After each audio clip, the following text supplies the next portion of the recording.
श्री राम श्री राम श्री राम श्री राम श्री राम श्री राम श्रीमन्महागणाधिपते नमः। श्री सरस्वती नमः। श्री गुरुभ्यो नमः। सर्वदेवेभ्यो नमः। वक्रतुण्ड महाकाय सूर्यकोटि समप्रभ निर्विघ्नं कुरु मे देव सर्वकार्येषु सर्वदा। नमस्ते शारदे देवी सरस्वती मतिप्रदे वसत्वं मम जिह्वाग्रे सर्वविद्याप्रदाय। नमस्तस्मै भगवते नारदाय महात्मने कामक्रोधविहीनाय ऋषीणां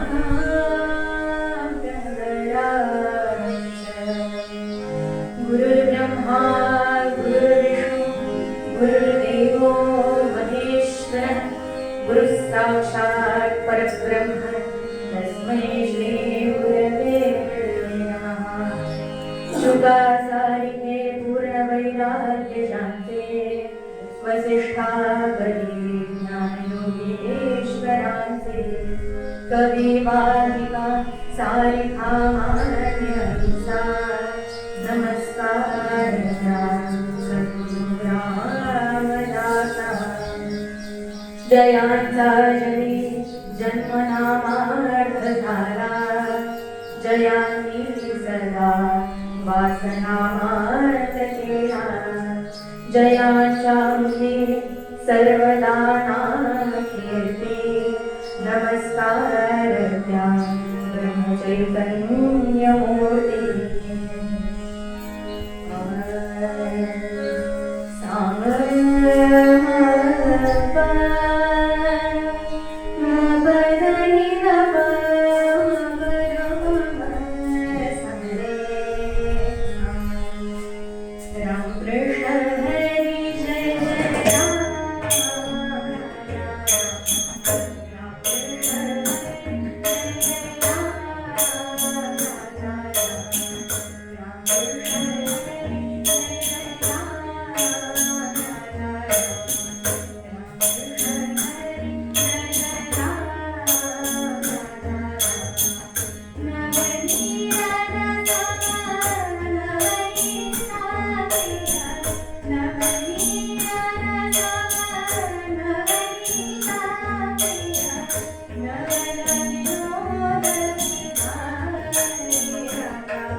आजचा आषाढी एकादशीचा असा मंगलमय आणि पवित्र दिवस आहे आणि आजच्या या दिवशी कीर्तन सेवा आज इथे घडतीये आणि त्याच्या समोर पांडुरंगाच्या समोर भगवंताच्या समोर घडतीये याचा मला अत्यंत आनंद आहे.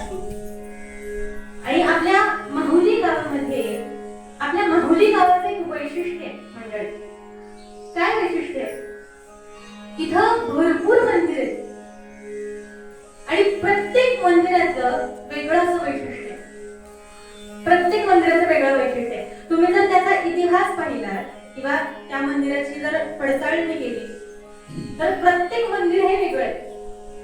तर आजचं हे आज आषाढी एकादशीसाठी आपण विठ्ठल मंदिरामध्ये आज जमलो आहोत. तर या मंदिराचं काय वैशिष्ट्य आहे मंडळी वेगळं?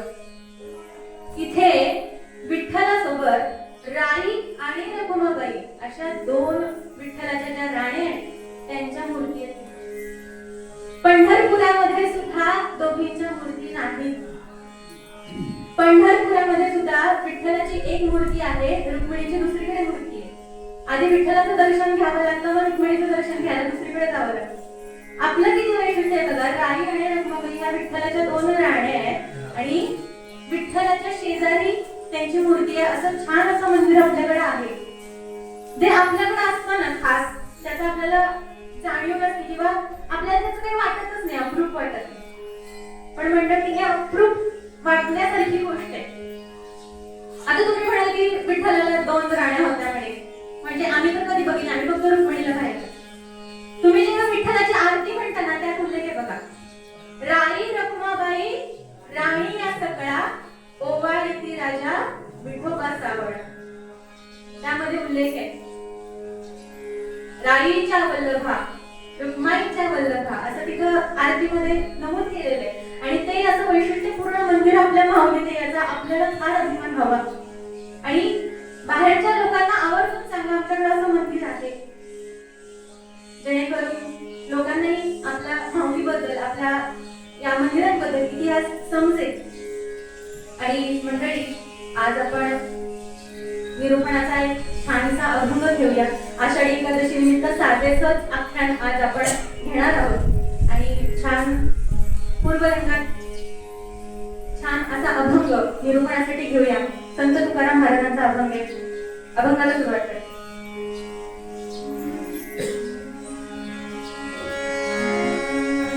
काय सांगू आता संतांचे उपकार, काय सांगू आता संतांचे उपकार,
काय सांगू आता संतांचे उपकार.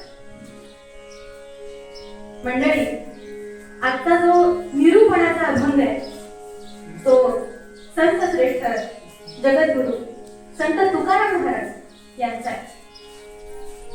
मुखाने अखंड विठ्ठल नाम त्यांनी घेतलं, ज्यांच्या हृदयात अत्यंत भक्ती होती आणि त्यांनी संपूर्ण समाजाला भक्तीचा मार्ग दाखवला असे तुकाराम महाराज.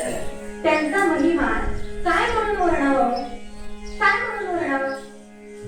कविवर्य मोरोपंत त्यांच्या आर्यात म्हणतात, मुकुटमणी संतांचा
म्हणजे मुकुटामध्ये जसा मणी शोभून दिसतो तसं या सर्व संतांमध्ये तुकाराम महाराज शोभून दिसायचं आणि सर्व संतांचे मुकुट मणी होते.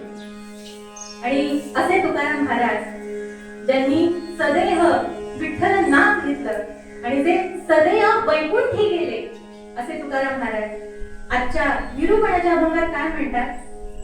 काय सांगू संतांचे उपकार मज निरंतर जागवी. काय म्हणाले? काय सांगू आता संतांचे उपकार मज निरंतर जागवी. आता जागवी ती म्हणाले म्हणजे आपण काही झोपलोय का? आपण रोज उठतोय, बसतोय, चालतोय, खातोय, पितोय, एखाद्या सोबत संवाद साधतोय, याचा अर्थ आपण झोपलेलो आहे का? नाही. पण तरी तुकाराम महाराज म्हणतात काय सांगू संतांचे उपकार मज निरंतर जागवी. ते मला सतत जागे ठेवतात. आता जागे ठेवतात याचा अर्थ मी झोपतोय, बरोबर? मग कशामुळे झोपतोय? या मायारूपी संसारात अडकून माणूस अगदी सहजरित्या आपली कर्तव्ये, आपला धर्म विसरून जातो. आणि माणूस जेव्हा आपला धर्म विसरतो, आपली कर्तव्ये विसरतो, तेव्हा माणूस अहंकार, लोभ, वासना, मद, मत्सर या सगळ्या विकारांमध्ये अडकून जातो. मनुष्य जन्माला आल्यानंतर अहंकार, मोह, मद, मत्सर या सगळ्या विकारांनी त्याला जखडलेलं असतं. योग्य अयोग्याचा विवेक, जीवनाचा खरा उद्देश, आत्मिक उन्नतीचा मार्ग हा स्वतःच्या बळावरती शोधणे हे अनेकदा कठीण जातं. मग अशा वेळी संत काय करतात? अशा वेळी संतांचं काम काय? संत काय करतात तर संत आपल्याला आध्यात्मिक जागृती देतात. म्हणजे तू कोण आहेस, तुझं कर्तव्य काय, तुझा धर्म काय याची जाणीव संत आपल्याला करून देतात. म्हणजे आपल्याला जागृत करतात, आपल्याला जागे करतात.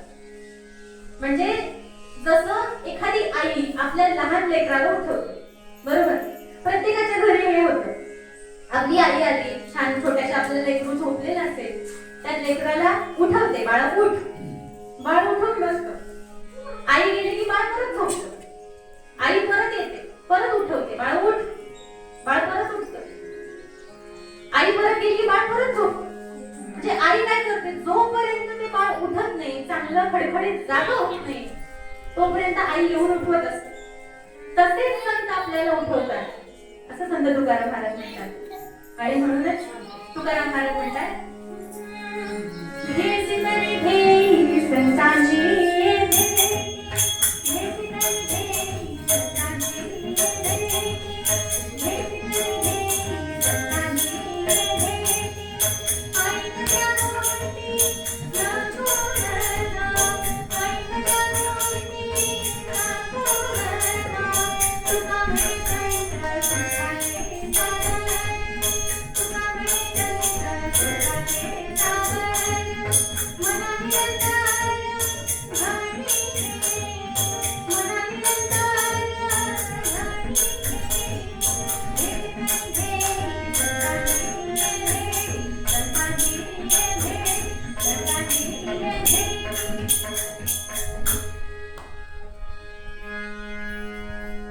आपल्याला आपल्या आयुष्यामध्ये असा संत किंवा असा महात्मा मिळणं तसं कठीण आहे.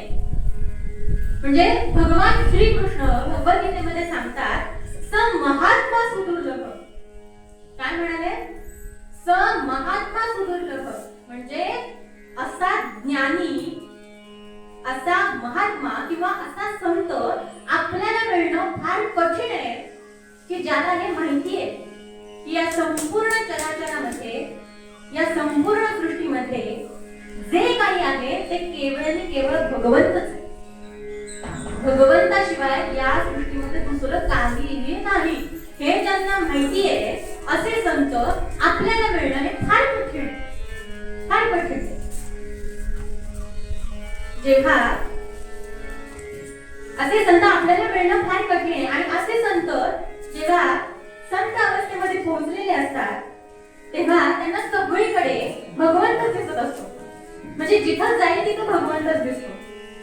आता तुम्ही म्हणाल असं का म्हणतात बुवा, जिथं जाईल तिथं भगवंत दिसतो? जेव्हा हिरण्यकश्यपू राक्षसाने स्वतःच्याच मुलाला म्हणजे भक्त प्रल्हादाला प्रश्न केला, कुठे तुझा भगवंत? काय प्रश्न केला हिरण्यकश्यपूने? स्वतःच्या मुलाला प्रश्न केला, कुठे तुझा भगवंत? त्यावेळी ते छोटस लेकरू, एवढंच लेकरू उत्तर देते, या संपूर्ण सृष्टीमध्ये, या संपूर्ण चराचरामध्ये, या ब्रह्मांडाच्या कणाकणामध्ये माझा भगवंत आहे. वास्तविक हिरण्यकश्यपू आणि भक्त प्रल्हाद हे राक्षसी कुळाचे होते, पण भक्त प्रल्हादाने भगवंताची सतत सेवा केली, भगवंताचं सतत नामस्मरण केलं, भगवंताची सतत उपासना केली. आणि हिरण्यकश्यपूने भगवंताचा सतत द्वेष केला. मंडळी, तुम्ही कुठल्याही कुळात जन्माला या, पण तुम्ही जर भगवंताचे दास असाल, भगवंताची जर भक्ती करत असाल, तर भगवंत तुम्हाला कधीच अंतर देत नाही. आणि जेव्हा हिरण्यकश्यपू राक्षसाला असं वाटलं की आपला मुलगा माझा विचार करायचा सोडून विष्णूची पूजा करतो, मग हे चुकीचं आहे. मी सोडून या संपूर्ण सृष्टीमध्ये दुसऱ्या कोणाचंही अस्तित्व असता कामा नये. मी तिथला राजा, असा त्याला अहंकार झाला होता मंडळी. आणि शेवटी त्यांना आपल्या स्वतःच्याच मुलाला मारण्याचा प्रयत्न केला. 4-5 वेळा आपल्या स्वतःच्याच मुलाचा जीव घेण्याचा प्रयत्न हिरण्यकश्यपूने केला. आणि शेवटी भगवंतांनी नरसिंह अवतार घेऊन भक्त प्रल्हादाला वाचवण्यासाठी नरसिंह अवतार घेतलाय आणि हिरण्यकश्यपूचं वध केलेलं आहे. म्हणजे जे लोक संत अवस्थेमध्ये पोहोचलेले असतात त्यांना सगळीकडे भगवंत दिसत असतात. तसं या प्रल्हादाची अवस्था झाली होती. संत अवस्थेत पोहोचला होता, सगळीकडे भगवंत दिसत होता. त्याला माहित होतं माझ्यावर कुठलं संकट आलं, भगवान आहे, भगवान परमात्मा आहेत ते त्याला माहिती होतं. आणि जेव्हा अशी माणसं संत अवस्थेत पोहोचतात तेव्हा सगळीकडे त्यांना भगवंतच दिसतात. एकदा मी एके ठिकाणी कीर्तनासाठी गेले होते. आता रामनवमीपासून तुम्हाला सगळ्यांनाच माहिती आहे कीर्तनाची सुरुवात केली आणि तिथे बरेच 2-4 ठिकाणी मला फोन आले होते कीर्तनासाठी. मी गेले त्यांच्याकडे कीर्तन करायला. मग तिथे एका ठिकाणी कीर्तनासाठी गेले आणि तिथं एक कीर्तन झालं आणि तिथे पण हाच अभंग घेतला होता. अभंग कुठला? काय सांगू आता संतांचे उपकार. हाच अभंग निरूपणासाठी घेतला होता. तर तिथे कीर्तन झालं आणि कीर्तन झाल्यानंतर एक माणूस माझ्यापाशी आला आणि मला प्रश्न विचारला त्यांनी. म्हणे का म्हणे तुम्ही म्हणे पूर्वरंगात म्हणे जो अभंग घेतला तो कोणता होता? मी त्याला म्हटलं, म्हणजे मी आश्चर्याने पाहिलं त्याच्याकडे, तुम्ही कीर्तन ऐकलं ना म्हटलं, तुम्ही असा प्रश्न विचारता मला? तो मला म्हणाला की नाही पण म्हणे सांगा ना म्हणे कुठला अभंग घेतला होता. मी पण असं त्यांना सांगितलं काय सांगू आता संतांचे उपकार. मला म्हणतो नका सांगू. मी म्हटलं का? एवढं का वैतागलंय? एवढं वैतागून सांगण्यासारखं काय झालंय का? मला तो माणूस म्हणाला मी आतापर्यंत जेवढे संत मंडळी बघितली ज्यांनी अंगावरती भगवी वस्त्र नेसलेली आहेत, गळ्यामध्ये रुद्राक्षांच्या माळा घातलेल्या आहेत आणि ज्यांनी दाढी मिशा वाढवल्या आहेत, असे सगळे संत हे बनावटी आहेत म्हणाला. सगळे ढोंगी आहेत. मला एकही संत आता तुम्ही सांगता तसा मला भेटलेला नाही. सगळे बनावटी. मी त्या माणसाला हात जोडला आणि म्हटलं किंबहुना तुम्हाला संत कुणाला म्हणायचं हेच समजलेलं नाहीये. संत कुणाला म्हणायचं हे तुम्हाला कळलेलं नाही. संत कुणाला म्हणावं मंडळी? कुणाला म्हणावं? अहो दामा शेट्टी यांना एकदा गावाला जायला लागावं आणि त्यांनी आपल्या छोट्याशा नाम्याला, छोट्याशा नामदेवाला, स्वतःच्या मुलाला सांगावं बाळा मी आज गावाला निघालोय बरं, रोज विठ्ठलाला मी जेवायला घालतो, आज तुझं काम आहे, विठ्ठलाला जेवू घालायचं आज तुझं काम आहे, असं त्या नाम्याला सांगावं आणि आणि नामदेव सुद्धा आनंदाने हसत हसत म्हणावा, हो बाबा तुम्ही निश्चिंत जा, मी विठ्ठलाला जेवायला घालतो. आणि त्याच्या आईने सुद्धा छान असं नैवेद्याचं ताट आणावं आणि त्या नामदेवाला द्यावं. बाबा जाताना काय सांगून गेले, विठ्ठलाला जेवायला घाल. नैवेद्य दाखव म्हणाले का, काय म्हणाले, विठ्ठलाला जेवायला घाल. मग तो छोटासा नामदेव गेला नैवेद्याचं ताट घेऊन मंदिरामध्ये. नैवेद्याचं ताट ठेवलं भगवंताच्या पुढे. भगवंता आज मी जेवण घेऊन आलो. रोज माझे बाबा तुला जेवायला घालतात, पण आज काही कारणास्तव त्यांना बाहेर गावी जायला लागले, त्यामुळे आज मी तुझ्यासाठी घेऊन आलो बरं जेवण. तू चल पटकन जेवण करून घे बरं. भगवंत काही रागचे हा देणार. नामदेवानी परत हट्ट करावा, भगवंता चल पटकन जेवण करून घे बरं. तरीही भगवंत रागचे आले नाही. नामदेव म्हणाला, भगवंता तू जर जेवला नाही तर मी इथून जाणार नाही. तू जोपर्यंत जेवत नाही तोपर्यंत मी मंदिरातून हलणार नाही. कारण आईनं सांगितलं होतं, देवाला नैवेद्य दाखव, नाहीतर स्वतः जेवण करून येशील, ते नैवेद्य स्वतः खाऊन येशील. भगवंताला जेवायला घाल आणि मग घरी ये, असं आईनं सांगितलं होतं. त्यांना जेवल्याशिवाय मला जेवण मिळणार नाही हे त्याला माहिती होतं. म्हणून त्याने हट्ट धरला, भगवंता तू आल्याशिवाय मी इथून हलणारच नाही. भगवंत तरी जागते आले का. शेवटी नामदेव म्हणाला, भगवंता तू जर आता हे जेवण जेवला नाही तर मी इथे माझा देह त्याग करेन. माझं स्वतःचं डोकं फोडून मी इथं देह त्याग करेन. आणि एवढा हट्ट नामदेवांनी करावा की भगवंत साक्षात त्या मूर्तीतून प्रकट व्हावे आणि त्यांनी खाली ते नैवेद्याचं ताट स्वतः जेवावं. काय निस्वार्थ भक्ती असेल नामदेवांची, काय निस्वार्थ भक्ती असेल. भगवंता तू जेवल्याशिवाय मला चैन पडणार नाही, ही जी भावना नामदेवांची आहे, एवढी निस्वार्थ भक्ती नामदेवांनी केली. अशांना संत म्हणावं. कोणाला संत म्हणावं तर अशांना संत म्हणावं. आज आषाढी एकादशीचा दिवस आहे. पंढरपुरामध्ये आज हजारो लाखो वारकरी पंढरपुरात येतात. गेला महिनाभर आषाढी वारी सुरू आहे. आळंदी ते पंढरपूर पायी वारी करतात. ऊन नाही, वारा नाही, पाऊस नाही, कशाचीही गैर करत नाही. कशासाठी एवढा आटापिटा, का म्हणून एवढा आटापिटा करायचा.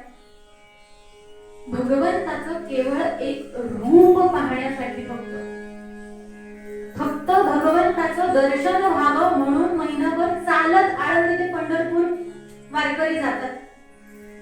आणि शेवटी पंढरपुरात गेले तर दर्शन तर होतच नाही.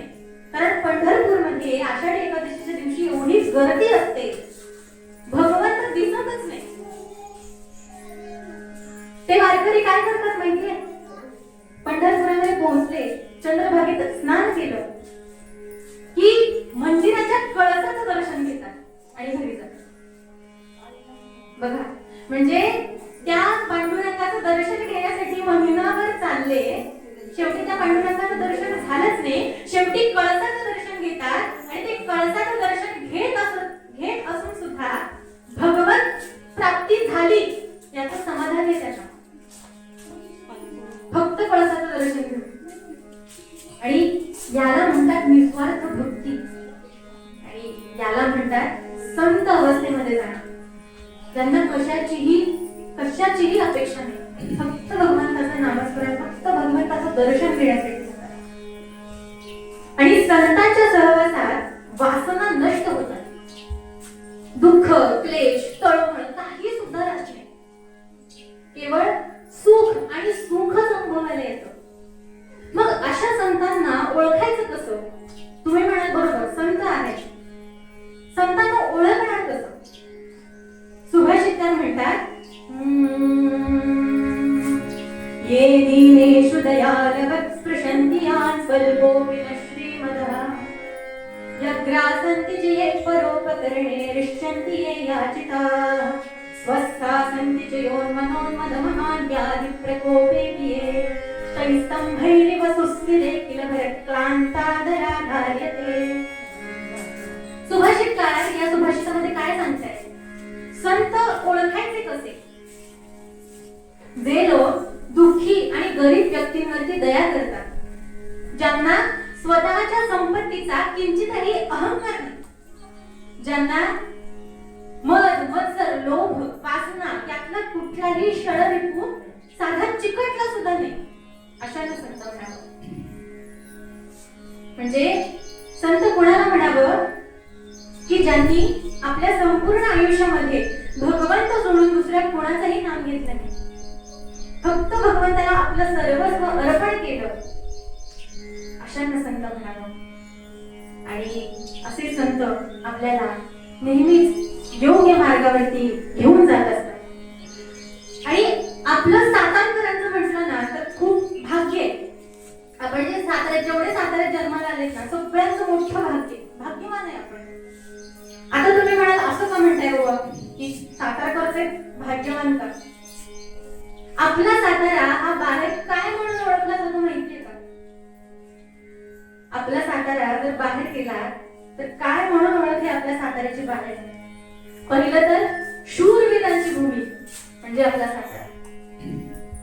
आपल्या साताऱ्यामध्ये, सातारा जिल्ह्यातून एवढे जवान त्या सैन्यात जातात की साताऱ्यातल्या मुलांची संख्या खूप जास्त आहे सैन्यात जाण्याची. आपल्या साताऱ्यामध्ये एक गाव पण आहे मिलिटरी अक्षिंगे, माहित असेल बऱ्याच लोकांना.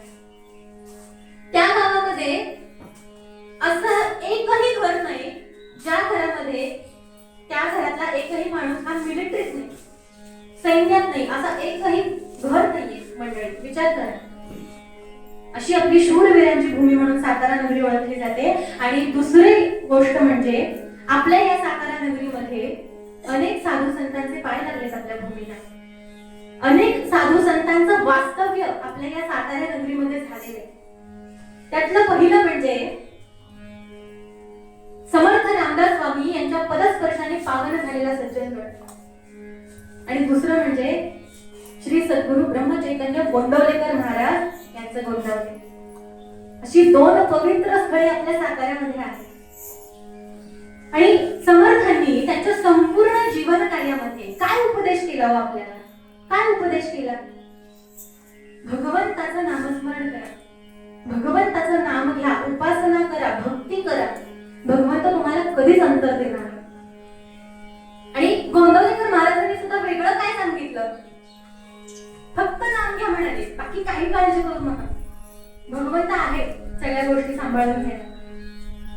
बरेच लोक काय करतात बघा, सज्जनगडावरती जातात किंवा गोंदवलेला जातात, म्हणजे मला तुम्हाला काय सांगायचंय, आपली भक्ती किंवा आपली जी उपासना आहे ती किती अस्थिर आहे हे मला तुम्हाला सांगायचंय. अस्थिर आहे आपली भक्ती, अस्थिर आहे. तुमची तसं नाही, माझी पण, सगळ्यांची, जेवढ्यांनी मनुष्य जन्म घेतलेला आहे सगळ्यांची भक्ती अस्थिर आहे, सगळ्यांची उपासना अस्थिर आहे. एक उदाहरण देते तुम्हाला. एक माणूस गोंदवल्यामध्ये गेला होता. म्हणजे आता बरेच जण गोंदवल्यामध्ये जातात, सज्जनगडाला जातात आणि तिथं जाऊन तिथला अनुग्रह घेतात. काय करतात? तिथला अनुग्रह घेतात. म्हणजे समर्थांचा अनुग्रह घेतात गडावरती, इकडे महाराजांचा अनुग्रह घेतात गोंदवल्यामध्ये, अनुग्रह घेतात. तर एक माणूस गोंदवल्यामध्ये गेला आणि तिथे म्हणाला मला अनुग्रह घ्यायचा महाराजांचा, मला अनुग्रह घ्यायचा. आणि त्याला तिथे सांगितलं, नियम सांगितले, अनुग्रह घेतल्यानंतर तुम्ही त्या गोंदवलेकर महाराजांचे तुम्ही शिष्य बनता आणि त्यांनी दाखवलेल्या मार्गावरती तुम्हाला चालायचं असतं. त्यांनी दिलेली उपासना तुम्हाला करायची असते, रोज करायची असते, असे काही नियम आहेत. जो माणूस अनुग्रहित असेल त्याला माहिती आहे. माझा तो माणूस गेला गोंदवल्यामध्ये आणि म्हणाला मला अनुग्रह घ्यायचा. तिथल्या लोकांनी त्याला सांगितलं अनुग्रह घ्यायचा म्हटलं असे नियम असतात, असे पालन करावं लागतं, उपासना करावी लागते, भगवंताची भक्ती करावी लागते. तो म्हणाला नाही, मला घ्यायचाच आहे अनुग्रह, तुम्ही काही करा, मला अनुग्रह द्या. मग तिथे त्याला त्या लोकांनी अनुग्रह दिला. अनुग्रह दिल्यानंतर त्याला काही नियम सांगितले. त्याला म्हणाले रोज उपासना करावी लागेल, रोज घरी गेल्यानंतर एक आसन घ्यायचं बसायला, त्या आसनावरती बसायचं, हातात एक जपमाळ घ्यायची आणि जपमाळ घेऊन असं छान असा जप, जो काही मंत्र दिला असेल त्या मंत्राचा जप करायचा असं त्याला सांगितलं. तो घरी गेला आणि घरी गेल्यानंतर छान आसन घेतलं बसायला, हातात माळ घेतली जपमाळ, छान जप करायला लागला. चांगले पहिले 7-8 दिवस त्याने छान जप केला, छान उपासना केली. पण 7-8 दिवस झाले त्याच्यानंतर त्याला असं वाटू लागलं, म्हणजे उपासना मी करतोय पण मग रोज आसन कशाला घ्यायला हवं बसायला? आसन जरी घेतलं नाही तरी उपासना होतेच आहे, बरोबर? मग त्यानं आसन सोडून दिलं, तो तसाच बसायला लागला उपासना करायला. त्यानंतर थोड्या दिवसांनी त्याच्या मनात आलं, बसूनच कशाला करायची उपासना, उभं राहून सुद्धा होती. तो माणूस उभा राहून उपासना करू लागला. थोड्या दिवसांनी त्याच्या मनात आलं, हातात माळच कशाला हवी आहे, माळ नसली तरी उपासना होतेच आहे की. असं करून त्याची माळ पण सुटली. आणि त्यानंतर त्याच्या मनात असा विचार आला, रोजच कशाला करायची उपासना, कधीतरी केली तरी चालती. मग तो माणूस कधीतरीच उपासना करू लागला आणि असं करत करत त्याची संपूर्ण उपासना सुटली.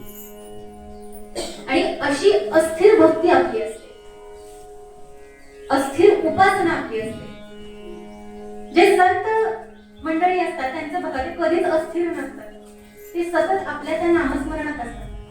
आपल्याला वाटतं काय सारखं जपमाळ घेऊन बसतात, नाही, ते त्या अवस्थेमध्ये पोहोचलेले असतात. आपल्याला कळणार नाही, मनुष्याला ते कळणार नाही. जोपर्यंत संत होत नाही तोपर्यंत कळत नाही की काय गोडी असते त्या उपासनेची. आणि अशी अस्थिर उपासना आपली आहे. आपली भक्ती सुद्धा अस्थिर आहे. आता तुम्ही म्हणाल, आता ही भक्ती अस्थिर आहे असं का म्हणते? आम्ही तर भगवंताचं किती नामस्मरण करतो, भगवंताला रोज दर्शनासाठी जातो, तरी भक्ती अस्थिर का म्हणते? आता तुम्हाला एक चांगलं उदाहरण देते. आपण नैवेद्य बनवतो घरी, बरोबर? जेवण नैवेद्य बनवतो देवासाठी. घरातून सांगतात आज नैवेद्याला खीर करा. काय सांगतात? आज नैवेद्याला खीर करा. कोणाला खीर करा? देवाला खीर करा असं सांगितलं जातं. नैवेद्य आपण बनवतो, बरोबर? आणि देवळात घेऊन जातो तो नैवेद्य आणि देवाला काय करतो? नैवेद्य दाखवतो. आपण जेवायला घेऊन जातो का नैवेद्य? देवाला जेवायला घेऊन जातो का? जसं नामदेवांनी जेवायला घातलं तशी सिद्ध भक्ती आपली आहे का? आपण काय करतो? नैवेद्याचं ताट घेतो, देवापुढे ठेवतो आणि नैवेद्य दाखवतो की बाबा तू फक्त बघ, खाऊ नको. खीर करायला सांगितलीये तुझ्यासाठी, तुझं नाव घेऊन खीर करायला सांगितलीये. नाहीतर खीर झाली नसती आमच्या घरी. तुझं नाव घेऊन खीर करायला सांगितले, तू फक्त बघ, तुला नैवेद्य दाखवतोय. आणि तो तसाच नैवेद्य आपण घरी घेऊन येतो. खीर कोण खातं? आपण. नाव कोणाचं घेतो? देवाचं नाव. खीर कोण खातं? आपण. अजून एक उदाहरण देते. आपण एखाद्या घरात समजा सत्यनारायणाची पूजेचा घाट घातला. कुणीतरी एखाद्याने सत्यनारायणाची पूजा बाबा आज आमच्या घरी आहे, बरोबर? मग ब्राह्मण काका सुद्धा एक छान अशी यादी देतात सत्यनारायणाच्या पूजेची. गहू लागतील, तांदूळ लागतील, विड्याची पानं लागतील, सुपाऱ्या लागतील, हळकुंड्या लागतील, असं बरंच काही यादी त्यांनी दिलेली असते. त्या यादीप्रमाणे आपण सगळं सामान एकत्रित करतो. आपण विचार काय करतो? कशासाठी हवंय? पूजेसाठी हवं. तांदूळ कुठल्या घ्यायचे? रेशनचा पडलाय ना, तो घ्या ना तांदूळ. कशाला पाहिजे? पूजेसाठी पाहिजे, रेशनसाठी. गहू, अहो रेशनचं घ्या ना, शेजारी गहू रेशनची पिशवी पडली, घ्या ना त्यातला गहू. आणि असं आपण सत्यनारायणाच्या पूजेला रेशनचा तांदूळ, रेशनचे गहू वापरतो. आणि जेव्हा ब्राह्मण काका ते गहू त्या चौऱ्यावर ओततात त्यावेळी मग छान अशी आळी टाकून बाहेर असते, छान अशी जाळी लागलेली असते गव्हाला. असं रेशनचा तांदूळ आपण वापरतो. सुपाऱ्या सुद्धा सच्छिद्र सुपाऱ्या असतात. सच्छिद्र म्हणजे प्रश्न पडावा, त्या ब्राह्मण काकांना प्रश्न पडावा की या सुपारीला छिद्र कुठं नाही. एवढी छिद्र त्या सुपारीला पडलेली असतात. एवढी सच्छिद्र सुपाऱ्या वापरतो आपण. आपल्याला खायचं असलं, आज बाबा बिर्याणी करा, आज पुलाव करा, आज खायचं असलं आपण कसं लगेच बासमती तांदूळ घेऊन साधा इंद्रायणीचा पण खात नाहीत भात, बासमती पाहिजे. आणि तांदळाचा तर एक सुद्धा खडा ठेवायचा नाही, असा स्वच्छ तांदूळ घेऊन येणार खायचं म्हटलं. गहू पण स्वच्छ घेऊन येणार खायचं म्हटलं. सत्यनारायणाची पूजा ना, अगर रेषाचं पडलं नाहीये ना, असं करणार आपण आमची पूजा नाही. पूजेला बसणार आणि देवाला काय म्हणणार, देवा मला नोकरी लागू दे, माझं लग्न होऊ दे, मला बंगला गाडी सगळं सगळं सगळं काही मिळू दे, स्वतःचं लग्न झालं असेल तर माझ्या मुलाचं लग्न होऊ दे. इतक्या भयंकर अपेक्षा असतात भगवंताला. भगवंत काय म्हणा, तू मला रेशनचा तांदूळ दिलायस, मी पण तुला फळ किडकच दे. तू मला किडक तांदूळ आणि गहू दिलेत ना, मी पण तुला फळ किडकं तांदूळ कसेच देणार. असं भगवंत म्हणून म्हटलं आपली भक्ती किती अस्थिर आहे. आपल्याला भगवंताला द्यायचं, कधीही भगवंताला द्यावं ना स्वच्छ द्यावं, कधीही त्याला खराब गोष्ट देऊ नये. आता जे आपण अक्षता पण वापरतो ना, अक्षता आपण त्याला अक्षता म्हणतो, त्या सुद्धा तडा न गेलेल्या वापरायच्या असतात, अखंड वापरायच्या. याचं कारण असतं अक्षता, क्षत, क्षत म्हणजे काय, तडा जाणे. क्षत किती तडा जाणे, आणि अक्षत म्हणजे ज्याला तडा गेलेला नाही असा अक्षत. म्हणून आपण अक्षता देवाला वापरतो आणि अशा अक्षता आपण देवाला वापरायच्या असतात. म्हणून इथून पुढे लक्षात ठेवा, रेशनचा तांदूळ वापरायचा नाही, रेशनचा गहू पूजेसाठी वापरायचा नाही, स्वच्छ तांदूळ वापरायचा, भगवंताला स्वच्छ द्यावं. आणि असंच आपल्याला यामध्ये आपण स्वच्छ सगळ्या गोष्टी वापरल्या की भगवंत सुद्धा प्रसन्न होतो. आणि संत आपल्याला हे सतत योग्य मार्गावरती घेऊन जात असतात, सतत योग्य मार्गावरती नेतात. म्हणजे संतांनी आपल्याला सांगितलं अहंकार करू नका, द्वेष करू नका, मद मत्सर करू नका, तरी आपल्याला फरक पडतो का, आपण करतो का होत नाही करत. आपल्या मनामध्ये मनुष्य जन्मालाच वाईट कामं करण्यासाठी आलाय किंवा मनुष्य जन्मालाच आलाय चुका करण्यासाठी. आणि असं आपल्याला याच्यातून बाहेर काढणार तर कोण काढणार, तर संत मंडळी काढणार. आणि संत आपल्यातले 3 ताप नाहीसे करतात. आता तुम्ही म्हणाल 3 ताप कुठले, गंगा पापम शशी तापम दैन्य कल्पतरुस्तसा तापम तापंच दैन्यंच ग्रंथी संतो महाशया. गंगा पापम, गंगा नदीचं मुख्य काम काय मंडळी, गंगा नदीचं मुख्य काम काय, गंगा नदी पापांचं हरण करते. काय करते, पापांचं हरण करते. आपण जर गंगा नदीत स्नान केलं तर असं म्हटलं जातं, गंगा नदी आपल्याला पापांपासून मुक्त करते, आपलं मन निर्मळ करते. गंगा पापम शशी तापम, शशी म्हणजे कोण, चंद्र. चंद्र काय करतो, आपल्या तापाचं हरण करतो. ताप म्हणजे काय, शीतलता प्रदान करतो, बरोबर. आणि कल्पतरू काय करतो, दैन्य घालवतो. मग या 3ही गोष्टी जे हरण करतात अशांना संत म्हणतात. आणि गंगा नदीचं मी जसं सांगितलं तुम्हाला, गंगा नदी पापाचं हरण करते. गंगा नदी पापाचं हरण करते, पण आपल्यातली पाप करण्याची वृत्ती गंगा नदीत काय कुणीच हरण करू शकत नाही, कुणीच नाही. गंगा नदी पापाचं हरण करते, पण आपली जी वृत्ती आहे ना पाप करण्याची वृत्ती, ती नाही हरण करू शकत. आणि आपली वृत्ती कशी असते सांगते, एक छोटासा दृष्टांत देते, त्याच्यावरून तुम्हाला समजेल की आपली वृत्ती कशी असते. हत्ती ते धुतले जळी बसविले मालिन्य ते नासिले, तेणे ते पहिले स्वकर्म बहिले तीरीच आरंभिले, शुंडागरी धरले धुळीच भरले सर्वांगरी आपुले, तेणे ते पहिले स्वकर्म बहिले तीरीच आरंभिले. असं म्हणजे ह्या दृष्टांतात काय दिले मंडळी, हत्तीचे पालन करणारा एक माणूस, म्हणजे त्याला माहूत असं म्हणतात. तो माहूत काय करतो,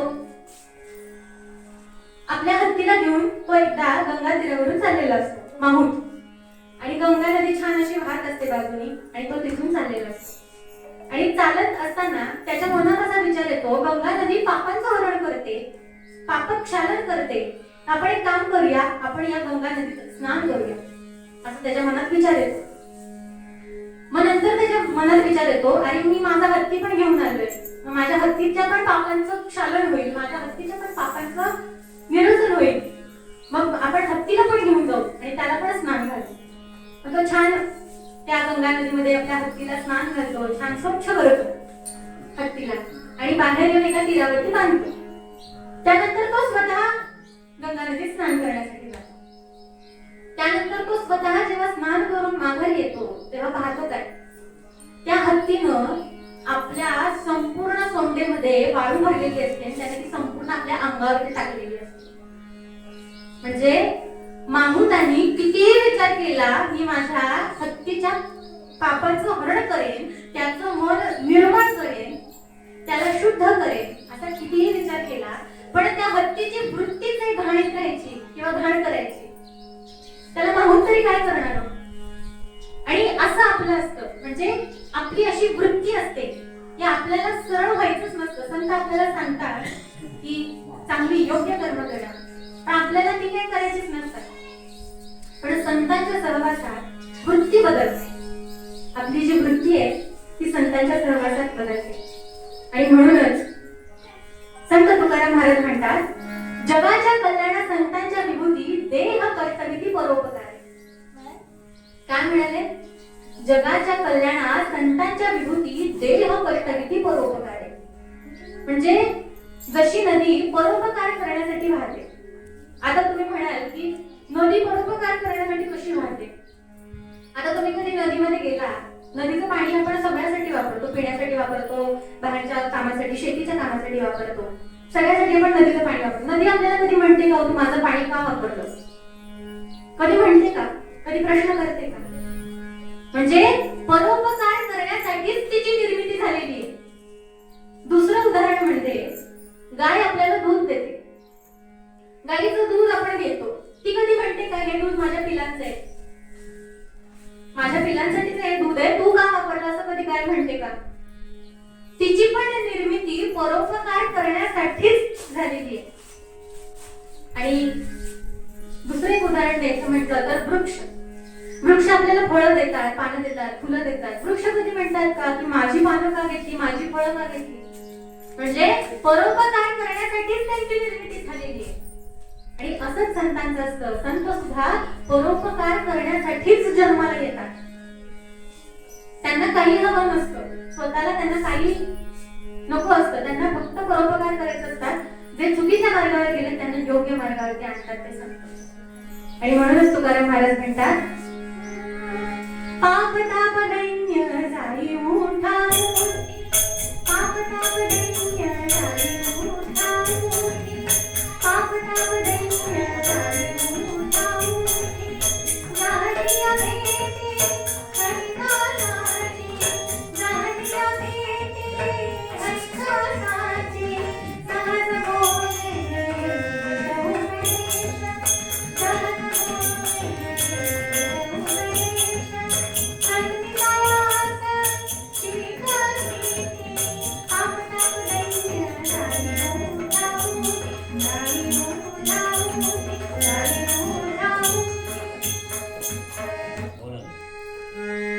समर्थ रामदास स्वामी सांगतात, जे जे आपणाचे ठावे ते ते इतरांचे सांगावे, शहाणे करून सोडावे सकल जना. काय म्हणतात?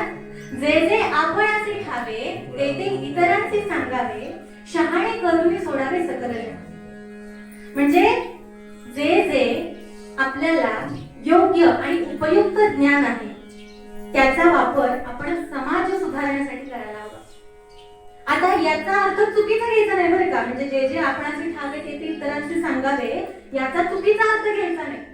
म्हणजे आपल्या आईनं जर आपल्याला सांगितलं शेजारच्या काकू उद्धटचे, आगाऊचे, भांडखोरचे, असं जर आपल्या आईनं शेजारच्या बाईची चुगली आपल्यापाशी केली तर लगेच शेजारच्या काकूला जाऊन सांगायचं नाही माझी आई तुम्हाला उद्धट म्हणाली, माझी आई तुम्हाला आगाऊ म्हणाली.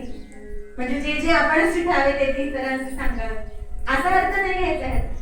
तुम्ही सांगा आईचा चुगली जाऊन शेजारच्या काकूने दिली तर आई चांगलं शहाणं करून सोडत. मग याचा काय अर्थ घ्यायचा? जे जे आपणाचे ठावे ते ते इतरांचे सांगावे, शहाणे करून सोडावे सकल जना. आपल्याला जे योग्य आणि उपयुक्त ज्ञान असेल आपल्याकडे ते समाजाच्या हितासाठी वापरायचं कधीही. म्हणजे समर्थ सांगतात, जे तुम्ही योग्य उपयुक्त ज्ञान स्वतःसाठी घेता त्याचा जर उपयोग तुम्ही समाज सुधारण्यासाठी केला नाही तर तुमचं ज्ञान हे व्यर्थ आहे म्हणाले. Knowledge is meaningless. Knowledge is meaningless unless it is used to help others. कीर्तनकारांनी सुद्धा मध्ये मध्ये इंग्रजीमध्ये बोला, म्हणजे अगदी गोवाडणी वाटत नाही. पण तुम्ही काळजी करू नका, तुमच्या नशिबानं आणि माझ्या पण नशिबानं तुमचे आजचे गोवा डबल ग्रॅज्युएट आहेत, चांगले शिकलेले, मास्टर्स झालेले. राममामा आपलं कौतुक कधी करायचं? एवढं कीर्तन झालं म्हणून आता करायचं, आपणच आपल्यासाठी टाळ्या वाजवायच्या. आपलं कौतुक, माझं कौतुक कधी करायचं? आणि माझं कौतुक करायचं दुसरे कोण नाही तिथं, माईक माझ्याकडेच आहे. माझ्याबद्दल सांगणार कोण? मीच सांगणार ना.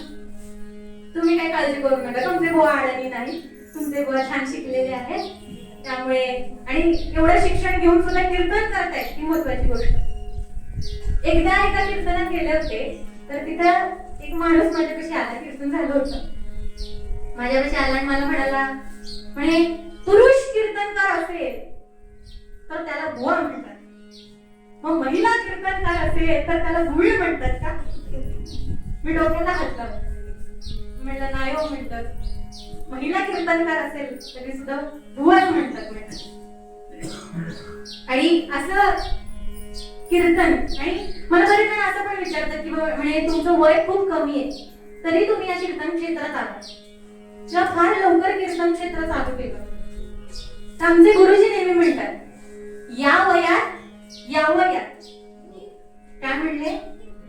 या वयात या वयात, म्हणजे हेच ते योग्य वय आहे जेव्हा आपण कीर्तनामध्ये किंवा अध्यात्मामध्ये यायला पाहिजे. हेच ते योग्य वय. आणि असं म्हणतात की साक्षात भगवान परमात्मा हा कीर्तनामध्ये येतो, कीर्तनामध्ये गातो, आपल्यासोबत कीर्तनामध्ये नाचतो भगवान परमात्मा. समर्थ रामदास स्वामी म्हणतात, कीर्तने महादोष जाती, कीर्तने होय उत्तम गती, कीर्तने भगवत प्राप्ती, यदर्थी संदेह नाही. कीर्तनाने अंगी असलेले महादोष निघून जातात म्हटलंय. कीर्तनाने वाचा पवित्र होते, उत्तम गती प्राप्त होते आणि याच जन्मात भगवत प्राप्ती होते, यात संदेह नाही असं म्हणाले. आणि म्हणून कीर्तन करायचं. आणि कीर्तनासाठी कुठलं वय नसतं. तुम्ही योग्य मार्गावरती आहात की नाही हे तुम्हाला कीर्तन सांगतं, म्हणून कीर्तनाला येऊन बसायचं. आपल्या सुद्धा घरच्या जी मुलं असतील, लहान मुलं असतील, त्यांना आपले संस्कार कसे घडवणार आहात तुम्ही? घरातून तर घडवता येत नाही, आपण दिवसभर घराच्या बाहेर असतो, कसे घडवणार आपण संस्कार? तर असंच त्यांना कीर्तनामध्ये आणून बसवायचं. आणि आता सध्या हिंदू संस्कृती किंवा हिंदू लोकांना बरखास्त करण्यासाठी मोठा सापळा रचला जातोय. हिंदू संस्कृती संपुष्टात आणण्याचा प्रयत्न केला जातोय. अशामध्ये आपल्या हिंदू लोकांच्या मनगटातच बळ नसेल, आपण काय करणार? त्यासाठी आपल्याला सक्षम होणं गरजेचं आहे, आपल्याला सुदृढ होणं गरजेचं आहे. समर्थ रामदास स्वामींनी सांगितलं की सतत भगवंताचं नाम घ्या, पण असं म्हणाले का की फक्त भगवंताचं नामच घ्या, बाकी काही करू नका. समर्थ रामदास स्वामी स्वतः रोज 1200 सूर्यनमस्कार घालायचे, लक्षात. त्यांच्या शिष्यांनाही घालायला सांगायचे. प्रत्येक शिष्याची अशी शरीर यष्टी होती की एक एक शत्रू समोर आला तर त्याला अडवून काढते. माझ्या सज्जनगडावरची कोण उद्या वाकड्या नजरेनं जर पाहिलं तर त्याला 2 हात करायला माझ्या मनगटात बळ हवं ना. आणि त्यासाठी त्यांनी सांगितलं नाम घ्या, पण फक्त नाम घ्या सांगितलं का? आपल्याला सुदृढ करण्यासाठी, आपल्याला बलदंड करण्यासाठी आपणच करू शकतो. ते आपली जबाबदारी आहे आणि तुमची ही जबाबदारी आहे की आता आपल्या मुलांना हे संस्कार घडवायचे, त्यांच्याची ताकद आणायची की उद्या जर कुठला परकीय आपल्या संस्कृतीवर, आपल्या धर्मावर जर बोट दाखवत असेल तर त्याला मोडून काढता यायला पाहिजे आपल्या मुलांना. आणि त्याचं मोठं काम आता सध्या कीर्तनकार करतायत. कारण समाज प्रबोधन करायचं मोठं काम हे कीर्तनकारांकडून केलं जाते आता सध्या. आणि मी भाग्यवान समजते मला स्वतःला की भगवंतांनी मला कीर्तनाच्या देवर्षी नारदांच्या या गादीवरती कीर्तनाच्या गादीवरती उभं केलंय की मी जास्त नाही पण थोडे प्रमाणात जे आपले हिंदू भरकटलेले आहेत त्यांना योग्य मार्ग दाखवा आणि त्यामध्ये मदत करतात ते म्हणजे संत. जे त्रैलोकी नाही दान ते करीती संत सज्जन तया संतांचे महिमान काय म्हणून वर्णावे. संतांचा महिमा काय म्हणून वर्णावा ते नुसतं आपल्याला योग्य मार्ग दाखवत नाही तर असा दृष्टिकोन देतात की ज्याने आपण आपल्या आयुष्यामध्ये योग्य निर्णय घेऊ शकतो. आणि म्हणूनच पूर्वपदात तुकाराम महाराज म्हणतात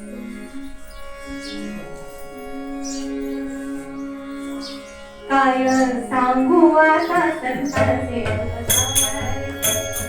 काय सांगू आता संतांचे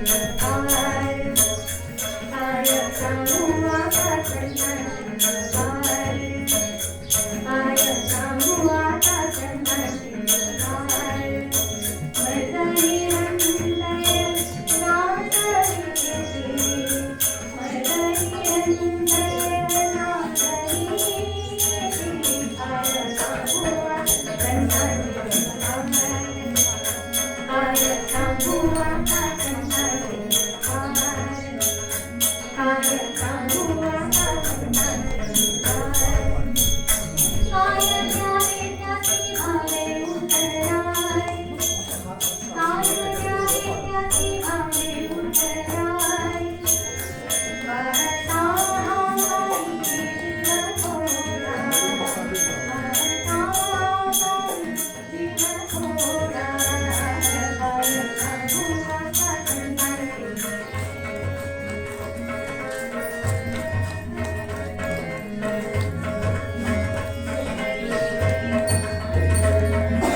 काय सांगू आता संतांचे